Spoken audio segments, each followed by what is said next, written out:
यार मैंने एमटीएस का फॉर्म भर तो दिया है, बट यार मेरे दिमाग में एक डाउट आ रहा है कि सिलेक्शन के बाद मुझे छुट्टियाँ कितनी मिलेगी यार।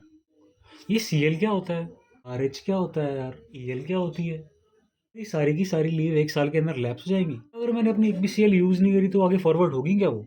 मेडिकल और आरएच को इकट्ठे ले सकता हूँ क्या, मैं अपनी सारी की सारी छुट्टियाँ एक बार में ले सकता हूँ? नो, मुझे साल में सिर्फ 10 छुट्टियाँ मिलेंगी। साल में मुझे कितने दिन ऑफिस जाना होगा यार।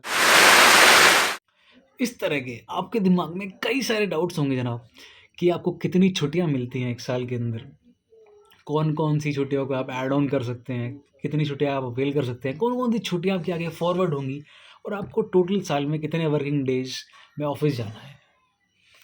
ये सारे डाउट्स आपके क्लियर होंगे इस चैनल पे दा सरकारी गाय पे। आप बिल्कुल सही जगह पर आए हो अपने डाउट्स क्लियर करने के लिए। मैं हूँ MTS 2019 सेलेक्टेड कैंडिडेट एंड ये है आपका अपना चैनल दा सरकारी गाय।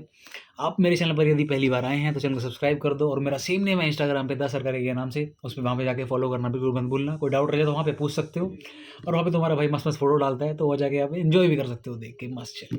तो बिना देरी के शुरू करते हैं और वीडियो में आगे बढ़ते हैं।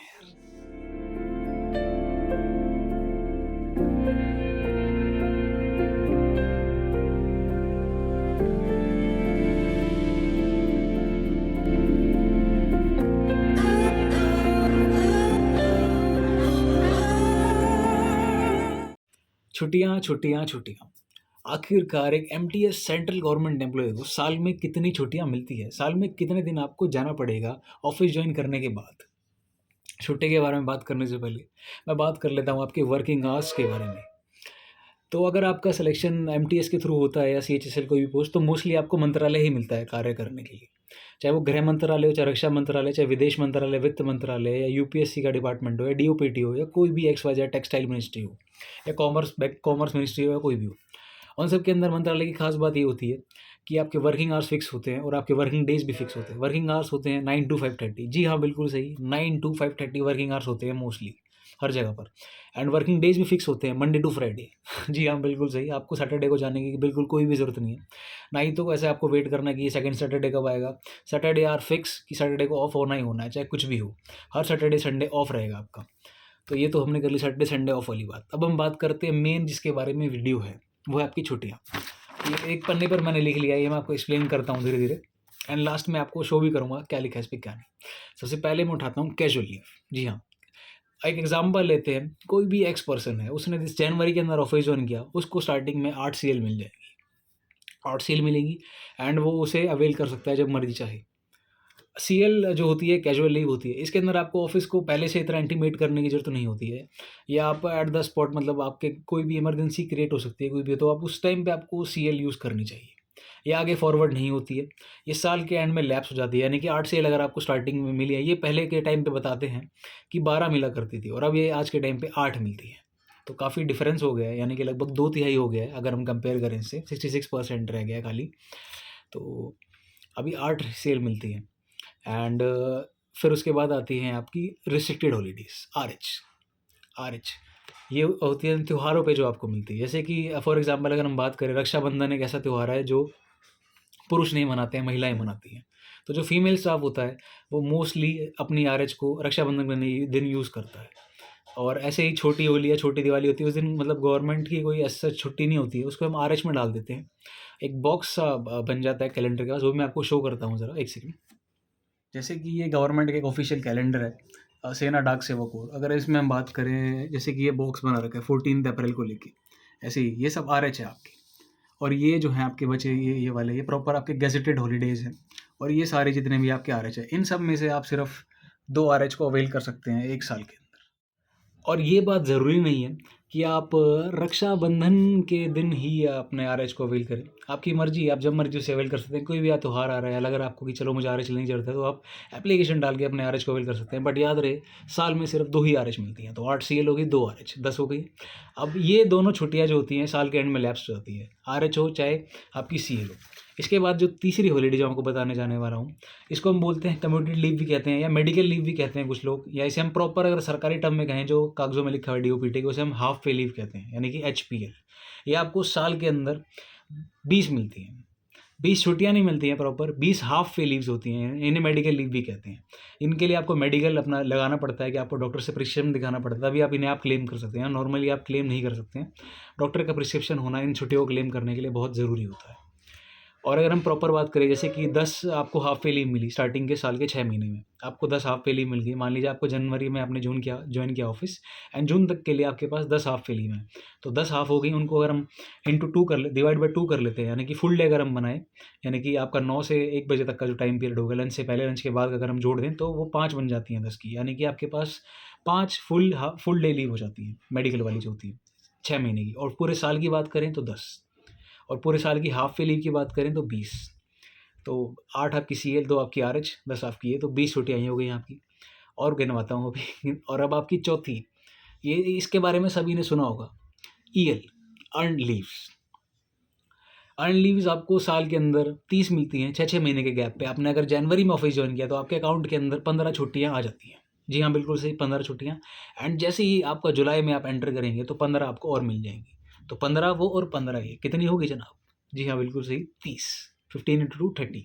तो 30 छुट्टियाँ ये, 20 वो, 50 छुट्टियाँ आपको ऑफिशियली गवर्नमेंट देती है यार। It's more than enough, more than enough. अगर आपको कहीं भी घूमने जाना है, घर में कोई काम पड़े, कुछ भी हो, तो एक सरकारी कर्मचारी के लिए जो मंत्रालय में काम करता है, ये मोर देन इनफ है यार, ऐसा मुझे लगता है। अब मैं आपको ना इसके अंदर और प्रॉपर गिनवा देता हूँ, एक 2023 का एग्जांपल लेके, कि भाई साल के अंदर ना आपको कितने दिन जाना होगा यार। ऐसे ना क्यूरोसिटी नहीं रहती थोड़ी बहुत यार, टोटल ऐड ऑन करके दिखाओ यार एक बार छुट्टी। अभी दिखाता हूँ मैं ज़रा, मैंने ये पूरा हिसाब लगा रखा है छुट्टियों वाला, ये मेरा फेवरेट पार्ट है यार। अगर इसमें हम बात करें तो आपके वीकेंड्स हो जाते हैं, सैटरडे संडे, एक साल के अंदर 52, तो 104 छुट्टियाँ ये हुई हैं आपकी। गैजेटेड हॉलीडेज जो आपको मिलती हैं 18। कैलेंडर के अंदर आपको दिखाता हूँ ज़रा गैजेटेड हॉलीडेज। ये अगर हम देखें क्लोज जो है, ये टोटल आप गिनेंगे तो काउंट करेंगे तो 18 निकल कर आएंगे गैजेटेड हॉलीडेज। साथ ही इसमें से 2 RH आप जोड़ लीजिए, 104 ये, 18 ये, 8 आपकी CL, 2 आपकी रिस्ट्रिक्टेड हॉलीडेज जो आपको त्योहारों पे मिलती है। हाफ पे लीव हो गई आपकी 10, जो कि 20 हाफ पे होती है टोटल, अगर फुल डे की बात करें तो 10। साथ ही साथ आपकी 30 EL, यानी कि 30 अर्न लीव, जो 15-15 के सेट में मिलती है आपको 6-6 महीने के गैप पे। अब इसके बारे में एक खास बात, HPL एंड EL, यानी कि हाफ पे लीव और अर्न लीव्स, ये कैरी फॉरवर्ड हो जाती है नेक्स्ट ईयर के अंदर, ये दोनों लीव्स। तो मेडिकल लीव आप अपनी सेव कर सकते हैं और EL भी सेव कर सकते हैं, ये दोनों आपकी साल के एंड में लैप्स हो जाती हैं। टोटल EL के बारे में एक खास बात कि 300 EL can be cash in at the time of superannuation / retirement, यानी कि रिटायरमेंट के टाइम पे अगर आपके अकाउंट में 30 EL इकट्ठी हैं 300, तो आप उनको कैश इन करा के उनके बदले आप अपनी सैलरी ले सकते हैं 300 दिन की। उसके बाद टोटल अब मैंने एग्जाम्पल ले रखा है इसमें 365 दिन का, मतलब साल के अंदर अगर 365 दिन है तो हॉलीडेज अगर हम काउंट करें आपके 104 ये वाले, फिर 18, ये सब जोड़ जाड़ के आपके 172 निकल कर आते हैं। अगर इसमें से अगर घटा देते हैं तो वर्किंग डेज निकल कर आए कितने वर्किंग डेज निकल कर आए भाई? 193। जी हाँ, बिल्कुल सही, आपको सिर्फ साल में 193 डेज जाना है। ये सारी हॉलीडेज देने के, ये सारी हॉलीडेज वर्किंग डेज कुल निकल कर आते हैं 193। बहुत ज़्यादा छुट्टियाँ मिल जाती हैं अगर हॉलीडेज़ की हम बात करें तो उम्मीद करता हूँ इस वीडियो के माध्यम से मैं आपके हॉलीडेज़ के रिगार्डिंग जितने भी डाउट थे वो क्लियर कर पाया। अब मैं आपको थोड़ी बहुत अपनी तरफ से ऐड ऑन इन्फॉर्मेशन दे देता हूँ, जो शायद बताई नहीं होगी या किसी ने पूछी भी नहीं होगी। वो ये कि जो कैजुअल लीव होती है, इनको भी आप ब्रेक करके ले सकते हैं। जी हाँ, बिल्कुल सही, casual leave can be broken down, sorry, मतलब इंग्लिश वही है थोड़ा। तो कैजुअल लीव को हम तोड़ के ले सकते हैं, जैसे कि अगर 8 है तो हम इसे 16 के रूप में ले सकते हैं, हाफ डे करके। वहीं अगर मैं EL की बात करूँ तो EL को आप ब्रेक नहीं कर सकते। EL फुल डे की काउंट होती है, उसे ब्रेक नहीं किया जा सकता है। बट वहीं अगर CL की बात करें तो उसे ब्रेक किया जा सकता है। तो CL आपके पास 16 हो सकते हैं अगर आप हाफ डे करके लेंगे तो।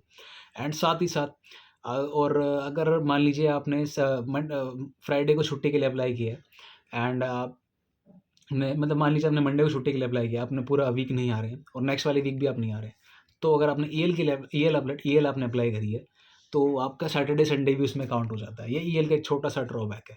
बट अगर आपने CL लेके अप्लाई किया तो आपकी सैटरडे संडे काउंट नहीं होता। ये सीएल का एक प्लस पॉइंट है। सीएल और आरएच को हम कंबाइन करके ले सकते हैं। जी हाँ, बिल्कुल सही। अगर आपकी सीएल कैजुअल लीव और रिसिप्ट हॉलीडेज़, मान लीजिए होली का जो त्यौहार था उस टाइम पे, तो 6 और 7 जो था, एक दिन आप कैजुअल लेके और एक दिन आप रिसिप्ट हॉलीडे को लेके आप 2 दिन की कंटिन्यूअस छुट्टी ले सकते हैं बिना ईएल को करे। तो ये मतलब ऐसे ही ऐड ऑन बता रहा हूँ, अगर सिलेक्शन हो जाता है, अगर हॉलीडेज़ के बारे में अगर आपको कुछ पूछना हो तो उसमें आप मैं पूछ सकते हैं मुझसे इंस्टाग्राम पे भी यार, आगे के लिए बता रहा हूँ। बेधड़क होके मैसेज करना इंस्टाग्राम पे, तुम्हारे भाई का सेम नेम है दा सरकारी के नाम से, या फिर कमेंट में भी लिख देना, तो भी तुम्हें रिप्लाई मिल जाएगा हॉलीडेज़ के बारे में। उसकी फिक्र मत करो, तुम सिर्फ पढ़ाई करो और मॉक्स पे मॉक्स लगाओ। मैंने वीडियो डाल रखी है स्ट्रेटेजी के बारे में भी, 4 पार्ट हैं। और फिर भी कोई डाउट रह जाए पढ़ाई को लेके तो पूछ लेना बेधड़क होके, तुम्हें रिप्लाई ज़रूर मिलेगा यार। तो और वही सुपर एनुएशन वाला भाई, 300 छुट्टियाँ अगर तुमने ये इकट्ठी कर ली तो भाई तुम उन्हें कैश इन भी करा सकते हो 60 साल की उम्र में, जब तुम रिटायर होने वाले हो। तो उम्मीद करता हूँ अपने एफिक के माध्यम से भी जो बचे कुछ डाउट थे मैंने आपके सारे क्लियर कर दिए होंगे हॉलीडेज़ के बारे में। और साथ ही साथ एक ईओएल की लीव भी होती है।